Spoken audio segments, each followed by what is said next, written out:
بسم اللہ الرحمن الرحیم۔ شروع اللہ کا نام لے کر جو بڑا مہربان نہایت رحم والا ہے۔ اے پیغمبر صلی اللہ علیہ وآلہ وسلم، جو عورت تم سے اپنے شوہر کے بارے میں بحث و جدال کرتی اور اللہ سے شکایت رنج و ملال کرتی تھی، اللہ نے اس کی التجا سن لی اور اللہ تم دونوں کی گفتگو سن رہا تھا۔ کچھ شک نہیں کہ اللہ سنتا ہے، دیکھتا ہے۔ جو لوگ تم میں سے اپنی عورتوں کو ماں کہہ دیتے ہیں وہ ان کی مائیں نہیں ہو جاتی، ان کی مائیں تو وہی ہیں جن کے بطن سے وہ پیدا ہوئے۔ بے شک وہ نامعقول اور جھوٹی بات کہتے ہیں، اور اللہ بڑا معاف کرنے والا ہے، بخشنے والا ہے۔ اور جو لوگ اپنی بیویوں کو ماں کہہ بیٹھیں پھر اپنے قول سے رجوع کر لیں تو ان کو قربت سے پہلے ایک غلام آزاد کرنا ضرور ہے۔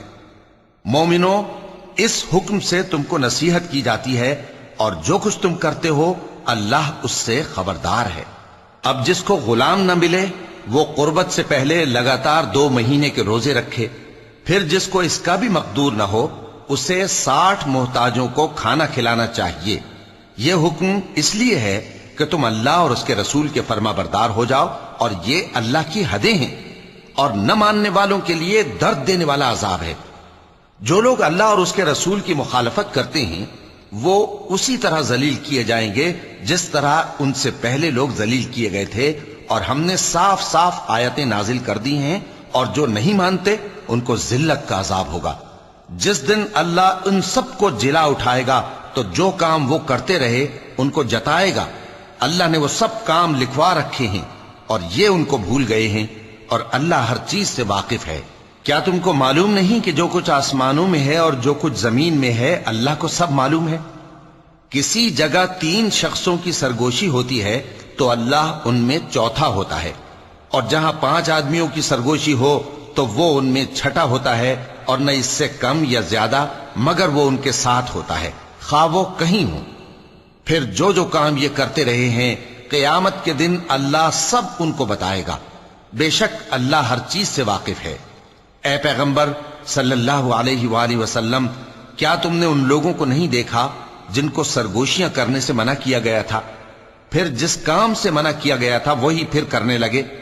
اور یہ تو گناہ اور ظلم اور پیغمبر صلی اللہ علیہ وآلہ وسلم کی نافرمانی کی سرگوشیاں کرتے ہیں، اور جب تمہارے پاس آتے ہیں تو اللہ تعالیٰ کے بتائے ہوئے الفاظ کے بجائے دوسرے الفاظ میں تمہیں دعا دیتے ہیں، اور اپنے دل میں کہتے ہیں کہ اگر یہ واقعی پیغمبر ہیں تو جو کچھ ہم کہتے ہیں اللہ ہمیں اس کی سزا کیوں نہیں دیتا؟ اے پیغمبر صلی اللہ علیہ وآلہ وسلم، ان کو دوزخ ہی کی سزا کافی ہے، یہ اسی میں داخل ہوں گے اور وہ بری جگہ ہے۔ مومنو، جب تم آپس میں سرگوشیاں کرنے لگو تو گناہ اور زیادتی اور پیغمبر کی نافرمانی کی باتیں نہ کرنا، بلکہ نیکوکاری اور پرہیزگاری کی باتیں کرنا، اور اللہ سے جس کے سامنے جمع کیے جاؤ گے ڈرتے رہنا۔ منافقوں کی سرگوشیاں تو شیطان کے اکسانے سے ہیں جو اس لیے کی جاتی ہیں کہ مومن ان سے رنجیدہ ہوں، مگر اللہ کے حکم کے سوا ان سے انہیں کچھ نقصان نہیں پہنچ سکتا۔ تو مومنوں کو چاہیے کہ اللہ ہی پر بھروسہ رکھیں۔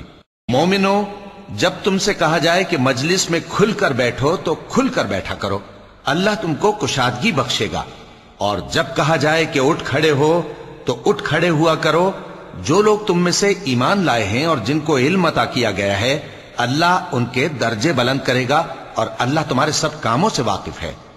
مومنوں، جب تم پیغمبر کے کان میں کوئی بات کہو تو بات کہنے سے پہلے مساکین کو کچھ خیرات کر دیا کرو، یہ تمہارے لیے بہت بہتر اور پاکیزگی کی بات ہے، اور اگر خیرات تم کو میسر نہ آئے تو اللہ بخشنے والا مہربان ہے۔ کیا تم اس سے کہ پیغمبر کے کان میں کوئی بات کہنے سے پہلے خیرات کرو ڈر گئے؟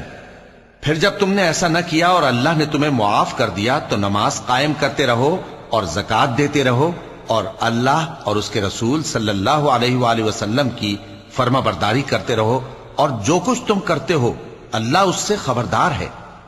بھلا تم نے ان لوگوں کو نہیں دیکھا جو ایسے لوگوں سے دوستی کرتے ہیں جن پر اللہ کا غضب ہوا؟ وہ نہ تم میں ہے نہ ان میں، اور جان بوجھ کر جھوٹی باتوں پر قسمیں کھاتے ہیں۔ اللہ نے ان کے لیے سخت عذاب تیار کر رکھا ہے۔ یہ جو کچھ کرتے ہیں یقیناً برا ہے۔ انہوں نے اپنی قسموں کو ڈھال بنا لیا ہے اور لوگوں کو اللہ کے رستے سے روک دیا ہے، سو ان کے لیے ذلت کا عذاب ہے۔ اللہ کے عذاب کے سامنے نہ تو ان کا مال ہی کچھ کام آئے گا اور نہ اولاد ہی کچھ فائدہ دے گی۔ یہ لوگ اہل دوزخ ہیں، اس میں ہمیشہ جلتے رہیں گے۔ جس دن اللہ ان سب کو جلا اٹھائے گا تو جس طرح تمہارے سامنے قسمیں کھاتے ہیں اسی طرح اس کے سامنے بھی قسمیں کھائیں گے اور خیال کریں گے کہ ایسا کرنے سے کام چل جائے گا۔ سنو، یہی تو ہیں جھوٹے۔ شیطان نے ان کو قابو میں کر لیا ہے اور اللہ کی یاد ان کو بھلا دی ہے۔ یہ لوگ شیطان کا ٹولہ ہیں، اور سن رکھو کہ شیطان کا ٹولہ ہی نقصان اٹھانے والا ہے۔ جو لوگ اللہ اور اس کے رسول صلی اللہ علیہ وآلہ وسلم کی مخالفت کرتے ہیں وہ نہایت ذلیل ہوں گے۔ اللہ نے یہ بات لکھ دی ہے کہ میں اور میرے پیغمبر ضرور غالب رہیں گے۔ بے شک اللہ زور آور ہے، صاحب اقتدار ہے۔ جو لوگ اللہ پر اور روز قیامت پر ایمان رکھتے ہیں تم ان کو اللہ اور اس کے رسول صلی اللہ علیہ وآلہ وسلم کے دشمنوں سے دوستی کرتے ہوئے نہ دیکھو گے، خواہ وہ ان کے باپ یا بیٹے یا بھائی یا خاندان ہی کے لوگ ہوں۔ یہ وہ لوگ ہیں جن کے دلوں میں اللہ نے ایمان کو نقش کر دیا ہے اور اپنے فیض سے ان کی مدد کی ہے، اور وہ ان کو بہشتوں میں جن کے نیچے نہریں بہ رہی ہیں داخل کرے گا، جن میں وہ ہمیشہ رہیں گے۔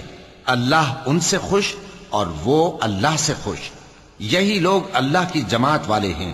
سن رکھو کہ اللہ کی جماعت والے ہی کامیاب ہوں گے۔ صدق اللہ العظیم۔